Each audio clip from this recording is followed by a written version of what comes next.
السلام علیکم ورحمۃ اللہ وبرکاتہ۔ امید کرتا ہوں تمام ماں باپ خیریت سے ہوں گے۔ آج ہم بات کرنے جا رہے ہیں سیاست اور اسلام پہ۔ سیاست عربی زبان کا لفظ ہے اور اس کا مادہ سین واو سین ہے۔ معجم الغنی میں سیاست البلاد سے مراد یعنی سیاست شہروں کے داخلی اور خارجی امور کی دیکھ بھال اور ان امور کو بحسن خوبی سر انجام دینے کو کہتے ہیں۔ اللہ تعالیٰ نے اپنے حبیب حضرت محمد مصطفیٰ صلی اللہ تعالیٰ علیہ وسلم کے قلب اطہر پر جو کلام اتارا وہ ہر چیز کا روشن بیان ہے۔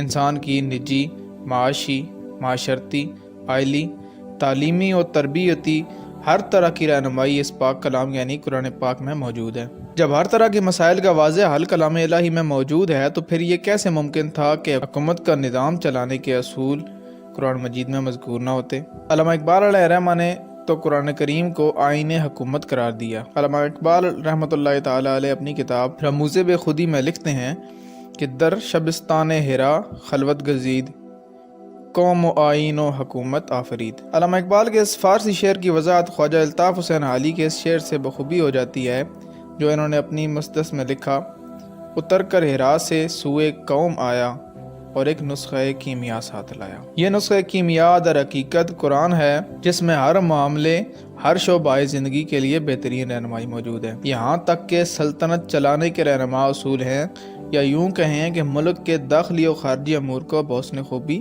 سر انجام دینے کی تعلیمات بھی موجود ہیں۔ اسی لیے بانی پاکستان قائد اعظم محمد علی جناح سے قیام پاکستان سے قبل جب کسی نے پوچھا کہ آپ جس نئے وطن کی تحریک چلا رہے ہیں اس کا آئین و قانون کیا ہوگا، تو آپ نے قرآن مجید اٹھا کر فرمایا: ہمارے ملک کو کسی نئے دستور کی، کسی نئے قانون کی ضرورت نہیں، اس کا دستور پہلے ہی موجود ہے جو کہ قرآن پاک ہے۔ اسلام کے دامن میں سیاست و قائدین سیاست، نیز منتظمین سیاست، سلطنت میں کیا خوبیاں ہونی چاہیے، یہ سب موجود ہے۔ چنانچہ حاکم اسلام کیسا ہونا چاہیے اس کے متعلق قرآن مجید میں ارشاد فرمایا: قال ان اللہ اصطفاہ علیکم وزادہ بسطۃ فی العلم والجسم۔ ترجمہ: اسے اللہ نے تم پر چن لیا اور اسے علم اور جسم میں کشادگی دی۔ اس آیت کی تفسیر بیان کرتے ہوئے مفتی احمد یار خان نعیمی علیہ الرحمہ فرماتے ہیں: آج کل حکومت کا مدار صرف مال اور کثرت رائے پر ہے اور یہ غلط ہے۔ سلطنت نسب اور مال پر نہیں ہونی چاہیے بلکہ علم اور شجاعت و بہادری پر ہونی چاہیے۔ کس قدر واضح تعلیمات موجود ہیں، مگر تف ہے ان لوگوں کی سوچ پر جو کہتے ہیں کہ اسلام کے پاس ملک کا نظام چلانے کے لیے تعلیمات ہی نہیں ہیں۔ اگر اسلامی حکومت آ جائے تو ملک کیسے چلے گا وغیرہ وغیرہ اعتراض کرتے ہیں۔ در حقیقت یہ لوگ مغرب کی روشنیوں اور چکا چوند سے اتنے مرعوب ہو گئے ہیں کہ بجائے قرآن میں غور و فکر کرنے کے مغرب کے ذہنی غلام بن گئے۔ در حقیقت یہ سب مغرب کی تعلیمات اور اس زہر کا اثر تھا جو مغرب نے ان لوگوں کے ذہنوں میں آہستہ آہستہ داخل کیا تھا۔ مغربی تمدن میں دین کو جامعیت حاصل نہیں ہے۔ مغربی دانشور دین کو محدود کر کے پیش کرتے ہیں اور یہ تصور دینے کی کوشش کی جاتی ہے کہ گویا دین کے اندر انسان کا فقط خدا سے رابطہ ہونا چاہیے، لہذا سیاسی، اجتماعی، بین الاقوامی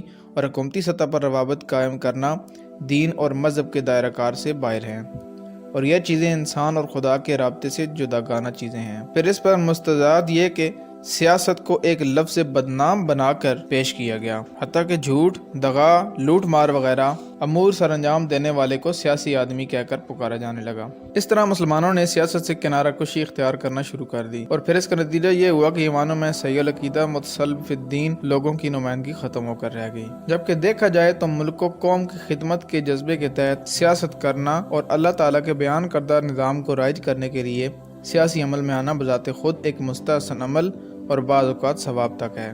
حتیٰ کہ سیاست خود انبیاء اکرام علیہم السلام نے فرمائی۔ بخاری شریف کی حدیث ہے کہ بنی اسرائیل کے انبیاء سیاست فرماتے تھے۔ اسی لیے ہونا یہ چاہیے تھا کہ جس وقت سیاست کو بدنام کرنے کی مغربی کوششیں ہو رہی تھیں، اس وقت بھرپور سیاسی عمل میں حصہ لے کر اسلامی سیاسی قوانین متعارف کرائے جاتے، کیونکہ اسلام نے سیاست کو جس رخ کے ساتھ پیش کیا ہے، اگر اسی رخ سے سیاست کو دیکھا جائے تو یہ ایک اہم ذمہ داری اور اہم فریضہ کے طور پر سامنے آتی ہے۔